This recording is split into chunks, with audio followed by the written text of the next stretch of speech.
Hi, and welcome to the Selling in the Motor Trade podcast in association with CarWow, the online car-changing destination. Together, we share tips and ideas on how to sell more cars, improve your service department, and generally put more profit into your department, dealership, or dealer group. I'm your host, Simon Bowkett, or some of you might already know me as Skippy.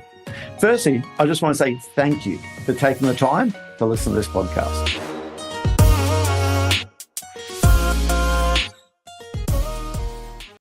Hi, and welcome to another episode of Selling in the Motor Trade. It's a bit different this time, and people who are watching this on YouTube or something like that, as opposed to just listening to it on a traditional podcast, you'll see behind me, this is all about the NADA show, the NADA show as some people call it, 2025.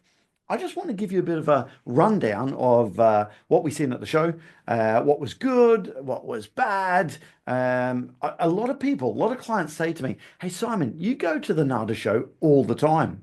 Why do you go for it? So I started thinking about how many of these shows have I been to. There's a man called Brian Milstead that introduced me to the first NADA show. And I believe that one was San Francisco back in... I think it would have been 1999, might have been something like that. It was before 2000, the very first one. I'd heard about this show from my one of my good bosses in Australia, a man called Tony Ireland from Tony Ireland Holden. He came back from one show and he was raving about it. I was a brand new salesperson, and Tony himself was doing lots of training with me. And he was going through all the notes he had from the show. And the one that really stood out is buying and selling a dealership, how to do it, how to get the best valuation from it. At the time, Tony had bought Tony Ireland Holden. He was looking at acquiring other businesses. That didn't really float my boat at that point, but I went, wow. They actually have training courses on how to value a business, succession planning. He went through all the stuff on parts and service. Now, I was in the sales side of it. He then went into some sales side of it. And he said, there's a man that he's seen out there called Tom Stuker. And he thought he was really, really good. Now, bear in mind, I want to go back in time here. I started the motor trade in 1989, I think it would have been. So it's going back a while, and he was raving about this man called Tom Stuker. Little did I realize, all these years later, in 2025, I consider Tom a friend. I see him at the NADA show every single year. He meets up with a good guy called Patrick Tessier that runs the Australian Automotive Dealers Association. So I've been going to it lots, and people say, well, what do you actually get from it? And that's a good question. If I'm brutally honest, I probably should only go back once every sort of 3 or 4 years and see what the trends are and what's new and what's exciting coming through there. I suppose I go every year now because there's a group of people I meet up with, and there's as much a social side of it as there is going to the show. Now, having said that, you do get lots of dealers turn up just for the social side of it. And sure, listen, that's fine, okay?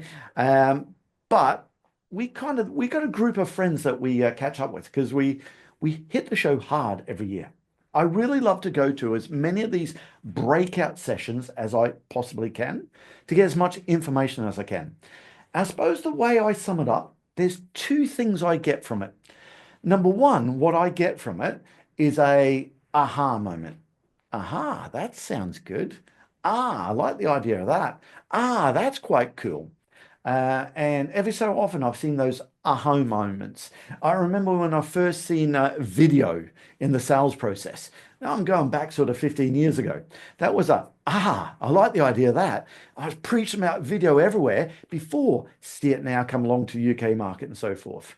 I seen some of the early AI models. I thought, that's really cool.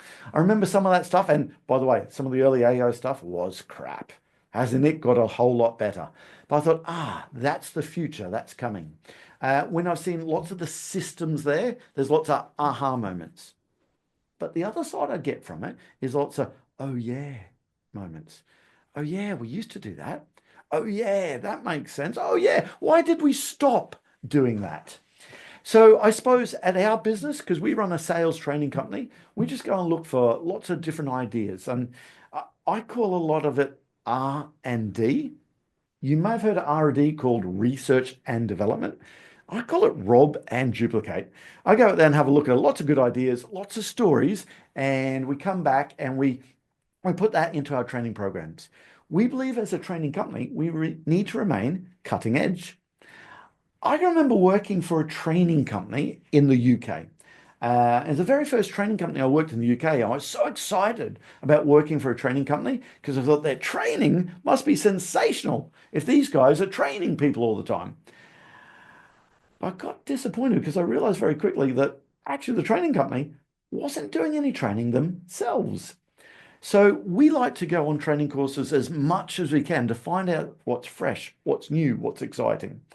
People have been listening to the podcast for a long time. You'll see I end up interviewing lots of people from David Anderson, which I'd love to know, Sean V. Bradley, Jennifer Suzuki, lots of these big name speakers that you hear about in the American sales training market. I've normally spoke to these people at a NADA conference, an ADA conference, and I thought, yeah, I like them, that'll work. Got to say, sometimes I go out there and think, yeah, that speaker might be better for the American market, but I don't think it'll suit our market there. So that's one of the reasons why I just love to go to the show. The other reason, if I'm brutally honest, it gives me time just to work on the business, not in the business. It's one of the few times a year that for people who work for themselves and the investors in listening to this, you know what it's like. I don't know about you, but I never kind of switch off. I'm always thinking about that client, what can we do with this program? How do we improve that? Our online model, how do we get that right? What do we need to do? And we all do. When you work for yourself, that's what you do. Senior managers, you do that yourself as well for the department, the business that you're running, okay?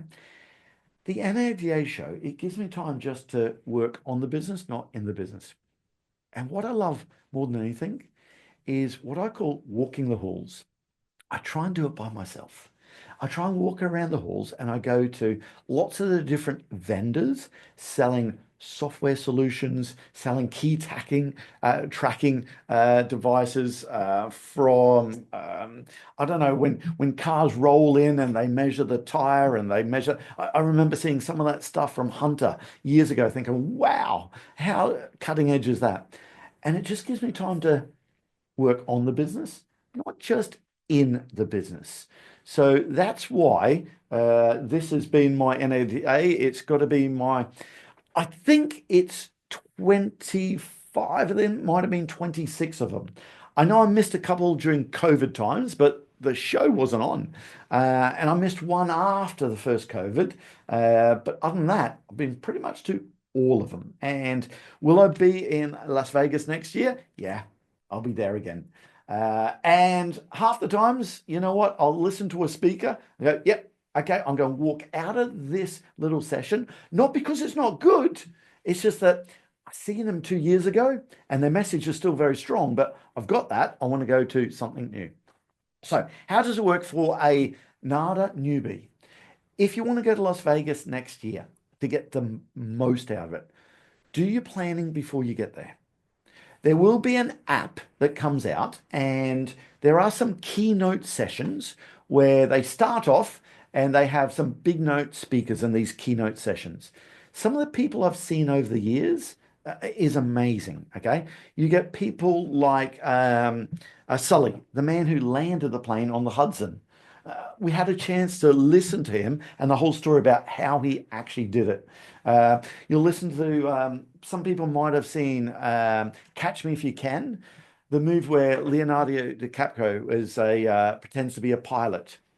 The real guy comes and tell us the background of that story. And actually, some of the stuff he did in the real world is better than what's in the movie. I remember one thing he said that if for those of people who listen to the movie, he hired a security guard uniform. He sat outside a night safe. You might remember those night safes, those big brass metal things on the side of a bank that you could put the takings from a retail shop in overnight. He sat there with a clipboard and a pen and said, "Oh, I'm sorry, the night safe is broken at the moment. Give me your money. I'll take your details and leave." He said that's the one he made the most money out of. Okay. So you listen to these people like him. Hillary Clinton, lots of big politicians will come along there. Uh, Bill Clinton, George Bush, they've come along and done some of the keynote speaking. Okay. Some of the great football and coaching and basketball legends. Some of these people that I might not even know the names of these guys because I don't understand American football. But there's this guy called Coach Siebert I mentioned was in a movie, Blindside, that has got Sandra Bullock in it. But actually, the coach in it is Coach Sabian, I think it is, sorry. We've actually seen the coach giving his philosophy on what he does. We actually got the guy that was at Blindside. Lots of these different things. Um, it's just amazing the keynote speakers. Okay, but then you have the little breakout sessions, and the breakout sessions you can't go to all of them. Without an exaggeration, there might be something like 150, 200 little breakout sessions from what's the motor trade going to look like in 2035. You'll have discussion groups on how AI is going to change the motor trade. You'll have discussion groups on things like, is the franchise model still the right model? They'll talk about legislation in different states in America. A lot of the stuff you'll think, well, hold on, how relevant is it to the UK market? You know what? Most of it is.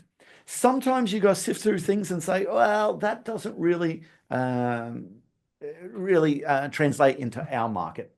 One of the things that always gets me is the American motor trade in some places seems to be so far ahead. In some instances, I think they tend to be behind. One of the sessions I'm going to go through and review with you, they talked about the number of deals the average salesperson does in the American market. And it shocked me when they said it was actually 8.9. That's what the average car salesperson in America sells. Now, some of you in the Irish and the Australian and the UK motor industry listen to this thinking, what? Why is that so low? Okay. And speaking to lots of people out there, I think their world is different. They have a lot bigger dealerships than what we tend to have in Europe. Their staffing, they still have a lower basic and a higher commission, where in a lot of European markets, we've gone to a higher basic and kind of less commission. So actually, it's kind of cheap for an American dealer to fill up a sales department with salespeople. Why wouldn't you? If they're cheap, put as many as you can on there. Okay. And that's where there's some differences there. And there's one session I went to, the guy quite rightly was talking about if we can get people from selling an average of 8.9 cars, if we can just get them up to 15, then 16, then 70 cars a month on average, what does it do to your bottom line? Easily, it's 500,000 extra because you've got the same cost base. So some of the stuff you just need to sift through the data and see, does it fit in our market? But I've got to say, most of the stuff I've learned on stock turn, okay, used car sell by dates, okay, highlighting the cars going to be overage cars. People like Tommy Gibb, okay, Tommy Gibbs is one of the best, okay, trainers ever on used car stock turn. We've had him on the podcast. You got Dale Pollock. This guy here is one of the geniuses talking about the motor trade, and he's probably the guy that's instrumental about talking about the importance of stocks turn, measuring your stock, realizing when the car's got to go, and putting a real lot of science into it. Last year, 2025, I listened to him talking about, hey, maybe I got it wrong with the race to the bottom. My message was right when no one else was doing it. Now that everyone's doing it, actually, maybe we have to have different levels of a either use by date or a stocking policy, depending on the car that we've got there, because otherwise it's a race to the bottom. Stuff that actually makes so much sense. So today, I'm going to go through, and we might do some of these sessions next time as well. Just some of the sessions I went to and what I got from it. And this is not going to I don't know, give you everything I learned. I've just got my little trusty notebook here that was given to me when I walked in there. It's eBay Motors is on it. This is what I scribbled down from all the sessions, some of the things that I got from it. Now you got to be careful. So many people get other things from the session. Uh, One of the things you'll love if you're a newbie, you go to NADA, reach out, okay? But what's so good is the conversations after the sessions. We sit there in the international lounge, and so often we'll sit there and say, "Hey, Jeff, what did you get from that session? What did I get from it?" And so amazing how many people got different things from it. I remember a real good friend of mine, Jeff. We went out last year. Again, it's the 2024 and Las Vegas session. Who was talking about recruitment and recruiting. He said, "Hey, Simon, I really want you to go listen to this guy. I think he talks a lot of sense." I said, "Yeah, okay, I'll go and listen to it." I come back and said, "Jeff, I just wasn't buying it. Okay, I was just saying, I just think sometimes they're almost buying employees and almost the wrong ones." He said, "No, no, but we need to get them." We seen it from a completely different angle. He's seen it from an investor looking to get quality people, and he got some really good nuggets from it. So bear in mind, this is just my take on it. If I want, if I could get one thing from this, from you listening to this now, it's to inspire you to go out to next year. 2026, I want to see you at the NADA show. I'd love you to come up to me and say, "Hey, Simon, I'm here because I listened to a few of the ideas there. I thought, right, that was a load of crap. I need to go back and find out what I can get for myself from that." So let's start off with, okay? First one's a man called Ryan Leake. Never heard of Ryan Leake. He done one of the first keynote speeches, okay? This is a guy that wrote a book, and if I get his book title here for a second, so you can go and buy that, okay? What I Learned from Failing, okay? So let me go through this guy. This guy became famous almost by a bit of a YouTuber. His claim to fame is his fiancee, his wife now, his girlfriend said to him one day, "I tell you, it'd be so romantic to be proposed to and married on exactly the same day." That was 2 years down the track. So he had that idea. He thought, "Oh, I'm going to do that."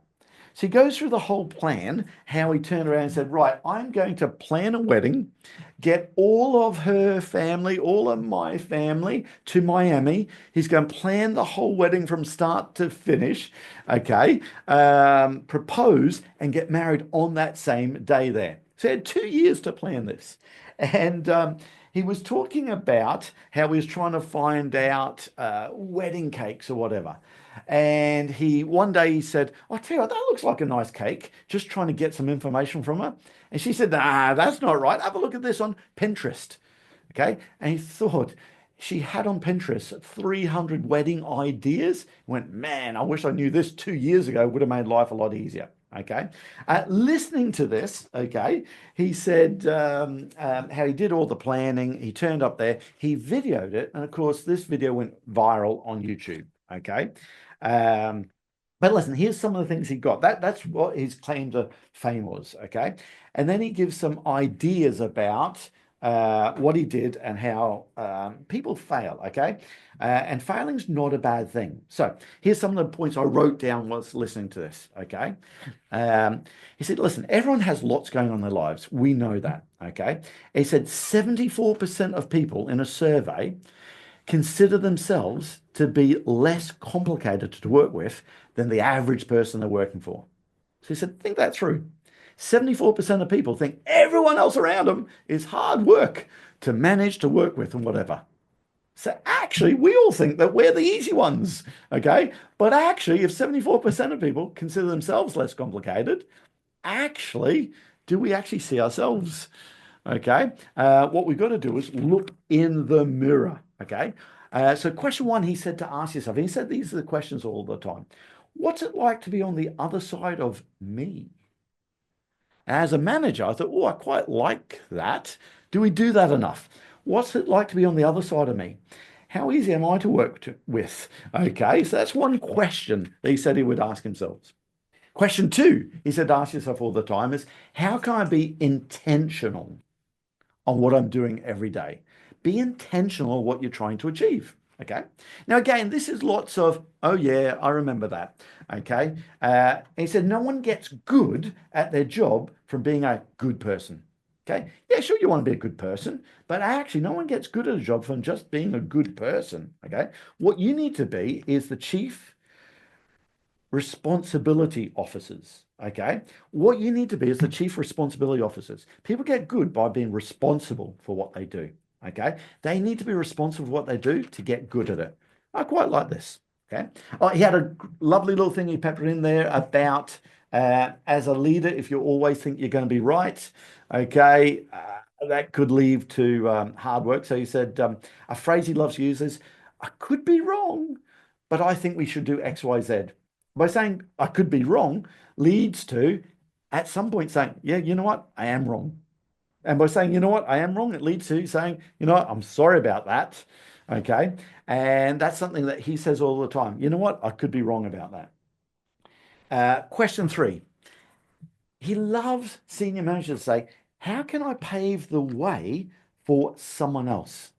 He had this lovely thing that just resonated to me.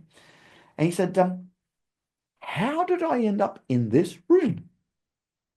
And so he's a keynote speaker. I don't know what he's getting paid. He's a best-selling author. He's done well. How do I get paid in this room? He just went through. He said, well, there's a guy called Bob. And then Bob introduced me to Dave. And Dave introduced me to someone else. And he just went through the process. I got started thinking, so many times I get managers, salespeople, dealer principals saying, hey, I bet you love your job. I said, yeah, I do. Okay. How do you get your business? Well, actually, at this point now, Simco Training has been going since 2000. I can say most business finds us. People listen to podcasts or someone else I trained at somewhere else said, these guys really know what they're talking about. They took us from here to there. And it just kind of happens. And then I thought, well, how do I get doing this podcast? And I just sat there and I thought about it. Well, okay, how did this work? Well, firstly, okay, and this is a long-winded thing there. Firstly, there's a man called Danny. I went to school with Danny. Danny really liked cars. I like cars as well, so we talked about cars all the time. We jumped on our bikes and we rode around to car dealerships when they were after school on Saturday morning. And I bumped into a guy called Rod. He owned Rod Pether Motors. He had a brother called Russell. And we talked to Russell. Most of the time, they tell us to get away with the bikes, don't scratch the cars. This guy called Russell, we spoke to him for a long time about how did you get into selling cars? What did you do? And he said he worked for a car dealership called, I believe it was Parry's Nissan or something like that. Okay. After that, I ran into a guy called Ron. And Ron actually ran a car dealership. Ron, I turned around and said, oh, I want to come and do some work experience. This guy introduced me to a guy called Mark, who owned 3 dealerships. I did some work experience with Mark. From Mark, I got introduced to a guy called Ian. Ian worked at Tony Island Holden. Ian introduced me to a guy called Rex. I went along to an interview and Rex said, you're far too young to sell cars. Okay, you look too young. You look like a baby. Rex introduced me to a guy called Tony, who said, I'll take a punt. I'll give you a job. Tony Island then trained me on how to own a cadetship. Okay. Tony introduced me to a guy called Pat. Pat Casey was a mate of mine. We started at the same time selling cars. He was a diesel fitter beforehand. Pat talked about traveling around the world. Okay. Pat and I said, let's travel around the world. We travel around the world, end up in England. They introduced us to a guy called, oh, goodness me, can't believe I've forgotten his name. Ken Stuckey. Ken Stuckey. We phoned up and said, hey, Ken, we want to sell some cars. Okay. Ken introduced to us a guy called Mike. Mike was a regional director for a dealer group across London. Mike introduced me to a guy called Roger Cunliffe. And we ended up working for a man called Roger Cunliffe. Roger Cunliffe got some training in, introduced us to a man called Brian Milstead. Brian Milstead was a trainer. Brian Milstead then introduced a man called Guy, a guy called Guy. Guy ran his own training company. So, oh, I'd like you to work for that. Couldn't work for Guy because they were doing training for this particular dealer group and they didn't want to employ one of their managers. He introduced me to a guy called Will. I started sales training for a guy called Will. I then started working with a guy called, oh, how did I go from there? Okay. Then I started working for Guy again. Okay. From there, a man called Brian, I said, hey, I want to row my own boat. Brian went off and did something with a guy called Richard Dickey, I think they called him. I had to put my big boy pants on and started my own training company. I started doing that. And guys, it goes on and on. And from there, he went on to, how did you get into this room? Okay. Actually, is it all coincidence accidents? Could be. But here's the funny thing that dawned on me. I wanted to be a sales trainer. I like the idea of this from the conversations I had with Tony Ireland all those years ago when I was still 17, 18 years old or something like that. So it's actually intentional. It was intentional what I wanted to do and where I got to. This podcast, did I know I was going to do a podcast? I didn't know podcasts existed back then, but I actually knew I wanted to be in the space of helping people sell more cars, make more money. I enjoyed that side of it, and it's just grown from there. So actually, how did you get into the room there? Okay. And then he said this. He went through his process. He said, you know what? Each one of those stages, he wasn't ready for the change. I got to tell you, when I went from being a salesperson, sales manager, I definitely wasn't ready for the change. But a man called Roger Cunliffe gave me a shot. When I went from being a sales manager into be a sales trainer, I definitely was not ready. But a man called Will Holden gave me a shot. I remember the interview with him was horrible because I was so far not ready. From there, when I started my own business, let me tell you, I definitely was not ready for it. When Patrick Tessier asked me to go and speak at the Australian Automotive Dealers Association, I definitely wasn't ready to stand up in front of 6,000 people, 3,000 people, whatever it was. When Automotive Management asked me to speak in front of their conference, I definitely wasn't ready. When someone said, hey, listen, write your own book, I knew I wasn't ready for it. Okay. But actually, I got given the shot. And then when I started the first podcast, go back and have a listen to the first of these. We're over 200 now. The first ones, I definitely wasn't ready to do this. But someone gave me a shot. So he just said, who in your business can you give a shot to? Because someone gave you a shot. And that really resonated for me. Okay. Now, these keynote speaking, there's no so much direct things that you learn. They are quite motivational, but I tend to get lots of them. Okay. But then he said, don't talk yourself out of being great. But this is the real bit that really hit home for me. Chasing failure. He went back through the list of everyone that gave him a shot. And he said how many times he failed on it first time round. And of course, we learn more when we fail than when we succeed. Actually, when you succeed, you don't really know what you've done that worked well. When you fail, you've actually got a lesson. So this is where he wrote the book, Chasing Failure, okay? And he said chasing failure took him further than chasing success ever did. There's a great video out there, and there's a book where he decided to play basketball for one of the leading basketball teams in America. And he tried to try out for one of these basketball teams. Now, how did this happen? He did a video about asking his girlfriend to marry him and get married on the same day. Went viral. He ended up on some talk show. I don't remember if it was Ellen DeGeneres or I'm not sure who it was, probably Oprah. Okay. And part of Oprah, they got his hero, Kobe, basketball players. You'll know this. Is it Kobe Johnson? I don't know. I'm not a basketball player. Okay. And he come on to say, well done. I appreciate what you've done. And he said, hey, listen, by the way, we're going to say, why don't you come out and watch me play basketball? He was all excited.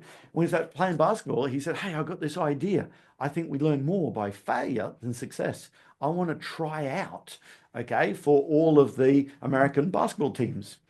And Kobe turned around and said, just do it. He's quite funny, this guy. He said, I thought he's just giving me a slogan for Nike. He was sponsored by Nike. Maybe he was just on point with it. But he said, just go and do it. He said, gave him the ability just to phone up all of these teams and say, can I come and try out? Can I come and try out? He eventually got someone to let him come and try out. Okay. And then went somewhere else and tried out, somewhere else to try it out. Okay. and he was playing basketball and he knew he was going to fail. Okay. But he said, hold on for a second. I'm now failing at the Chicago Bulls or wherever it was. I'm at their tryouts. I'm actually doing this. I've got a lot further forward by chasing failure than I ever did success. Okay. So they're one of the keynotes. Okay. It's someone that comes along there and I kind of like the motivation. And what I get from those are other stories. Stories are quite good. And if you sat on any of our training courses, okay, we update them all the time. And I love these stories. And that's why I go and find lots of those. Okay. Now, one of the breakout sessions, there's a guy called Joe St. John's. And Joe St. John's did one of the little breakout sessions with a lady called Kerri Wise. Now, Joe is coming on the podcast. Okay. He's going to do his content a lot more justice than I will. Okay. But this is what I got from his session. So Joe St. John and Kerri Wise was talking about reinventing the showroom as the new digital frontier. I quite like Joe St. John's. His speaking style is very good. He's very engaging, okay? And he definitely does know how to command an audience. First time I've heard of Kerri, but they did this great double act. Now, part of his message was most customers, they don't actually want an end-to-end digital process. We know that. People want to start their journey online and then they want to finish it in a dealership nowadays. Okay. If we go back around COVID times, there's lots of people saying it's going to be end to end, the magical bullet where you put a little button on your website and people go through the whole lot, click the button, and we don't need salespeople anymore. That really hasn't been the case. Okay. So you have some stats here. Okay. Most people, they still want to end up in the dealership. But he talked about the time that we're in a dealership. So he went back to 2015, okay, and he had a look at how much research people were doing, okay, and they end up spending 187 minutes physically in a dealership before the deal was done. So he talks about when they turned up in the dealership, 187 minutes. Okay. Oh, sorry. I've got that wrong. 187 minutes from when they come back from a demonstration drive to the deal was secured. It shocked me how long that was. Okay. But of course, you think about it, it's the back and forth and all that sort of stuff. He then went on to talk about how much more research people are doing nowadays. We know that. They know more about the car. They know more rough idea what their car's worth, okay? They've been online to see what they're selling for. They've gone and had a look at the PCP, the PCH, your manufacturers. All of your OEMs have got calculators out there. So that time of 187, that must have come down lots. But actually, in 2024, that figure was 172 minutes. Think that through. It's gone from 187 to 172. He said there's still far too much friction in the sales process when we're trying to get the deal. There's so much friction in the negotiation process. So many of the decisions are still too manual. Okay. So he said, yeah, of course, dealerships have to evolve. Even look at the mighty Netflix. How did Netflix start? Netflix started by shipping DVDs. Where are DVDs now? Okay. Netflix was the competitor just to Blockbuster Video, shipping them out and posting them back to them. They evolved into what they are now. Okay. So actually, we need to evolve there. And this is one of the things he thinks we need to evolve, not radically change. Okay. And I really got a lot from that 187 minutes, okay, down to 172. It's still far, far too long, okay? So this is what I like. What Joe did is he went around for a whole lot of dealerships. He put his family into a camper van. He traveled all across America. He had lots of different disguises. And he went in as a brand new salesperson to all these different dealerships. So the management team, the business managers didn't know who he was. Okay, now he had to put disguises on because Joe St. John would probably be well known in the motor trade. No, he is in America. Okay, so he had to put disguises on so the sales managers, business managers didn't say, who are you? He started as a brand new salesperson saying, I don't know anything about the motor trade. Teach me how to sell. And he was treated like the newbie and was given the back and forth, back and forth, back and forth as the newbie. He was sitting there thinking, well, hold on, as a brand new salesperson, I've got no autonomy. I'm having to go back and forth to the management all the time. He talked about the friction of waiting to get a price. Okay. He's talking about how the guys were beating him up and saying, you got no commitment. I'm not giving you a price. Okay. I'm not just a pricing service. Okay. All these things that you kind of still hear out there. Okay. So that's what he was talking about and how you really need to slow that process down. So he said, how long does it take to get the figures to the customer? Okay. So he said, just do this. And it's so true. If you sat in a dealership for 20 minutes in any shop, not speaking to anyone at all, what are you going to do? You're walking out of that shop. Okay. And customers sitting there by themselves still in 2025, far too long. Okay. People are more likely to trust the screen. Okay. That's where we talked about how we're offering the deal. Okay. Why aren't we allowing salespeople to turn around and say it's X amount per month? It's that. This is something I feel the UK motor trade, we're probably further ahead on because so many times a car salesperson will go out with the first offer with full finance figures, with the deposit, with a PCP and a HP comparison. Whereas in America, they still have the, what I would call the bolt-on business manager. They keep going back to the business manager. They give us a figure. We go back to the customer. And he's talking about getting the salespeople to be able to do that. I was speaking to some Australian dealers, and again, they would still have that process where the salespeople sell the car. Once the car's sold, then they go into the business manager, and the business manager starts selling the finance. Okay, that might not be the same process everywhere in Australia, but again, I really do believe that has to stop if you're doing that. I don't think people would buy a house without knowing how much a month the mortgage is going to be. In fact, I don't think people will buy a can of Coke without knowing how they're going to pay for it. Now, maybe a Coke's not a good analogy, but he talked lots about how we have to allow the salespeople to show the customer what the figures are.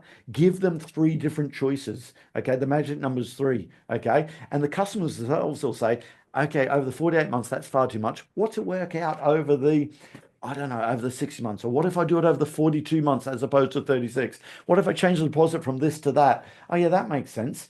And the customer's actually working out the movement themselves without discounting the interest rate, which of course they still do in America. In the UK, of course, we can't do that. But, or taking money out of the metal or bringing more, the trade-in price in higher there. Okay, so he talked lots about the power of giving choices and salespeople giving the choices there. Okay, so that message is a oh yeah message. I will take that one there. But then he talked about so much proof, where he said when you take out the bottleneck, who was the management team, when you speed that process up, when you get people to put a deal in front of people, when they come back within a short period of time, he has a figure here of higher profit by $765. What I like about Joe, when he throws a figure out there, this figure he's got from evidence, and it goes through the AutoFi system, where it's one of the systems where they allow people to stack the deal very, very quickly. And they have some real figures on there. He talked about how pieces of paper and a Foursquare. He showed a picture of a real Foursquare, which was a piece of paper with scribbled notes on it. You won't be able to see this on my phone here, but this is 2024, remember, and it still happened in America. That's where I think sometimes things are still so far behind there. So listen, that's Joe St. John. Okay, he's a great one, and this hit home. He actually talked about let me rephrase that. Decision fatigue with our managers. Your sales manager, your business managers, your showroom managers, call them what you want. How many decisions are they making every day?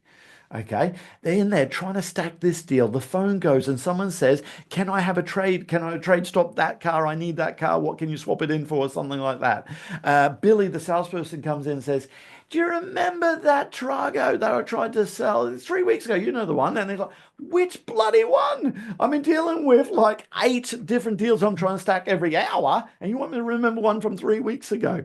And he just put up this exercise. He said, guys, just work this out for me. No calculator. What is 375,153 divided by 277? Just go. And it's quite funny. We're in the front row there. And in the front row, I knew the guy sitting beside me. Okay. And Kerri Wise actually stopped there and said, you know what? You've got right now what happens when people have a decision which is really hard. You got one person, who's my mate Jeff, was like, I'm determined to work this out. And he was going to work it out. You had me that went, I ain't even starting. I have no chance of working that one out. You had someone else that had a guess. Okay. And I think the other one is that someone else who tried to cheat. Look what everyone else was. Okay. Someone on their phone there. And listen, big decisions like that, okay, when you're under pressure, are hard work. Our sales management teams, they're making decisions day in, day out, okay, very, very quickly. And we get fatigued making those decisions there. So actually, we need to make the decisions for these people as easy as we can. Of course, he'll be talking about selling their IT device and what they actually do there. Okay, so that was Joseph and John there. Okay, again, all of these, I'm not doing it justice. Okay, just Google some of these people. Some of these people I will be getting on the podcast, and Joe is definitely coming on. I think you're going to love him. Okay. So, guys, I hope that's inspired you to come out to the National Automotive Dealers Convention show, call it what you want, in 2026. It's in Las Vegas. If you're out there, let me know, DM me. I'll tell you things to go and see. Okay. We will be hitting the show, and we hit the show pretty hard. We don't just sit there to go for a drink. Okay. Hey, if you want to do that, fine. But listen, go to Las Vegas another time. There's lots of boring car dealers there. There's so much good things they actually get from the show. Anyway, that about does it for now. I'll see you next time. That just leaves me to say that all details of this episode and other episodes on the selling in the motor trade can be found on our website, simcotraining.co.uk. Go there to get a copy of our book, Words That Sell Cars. Go there to sign up to a free trial of our Sales Fitness online sales training program. Easiest way to get hold of me is Simon Bowkett through LinkedIn. Thank you.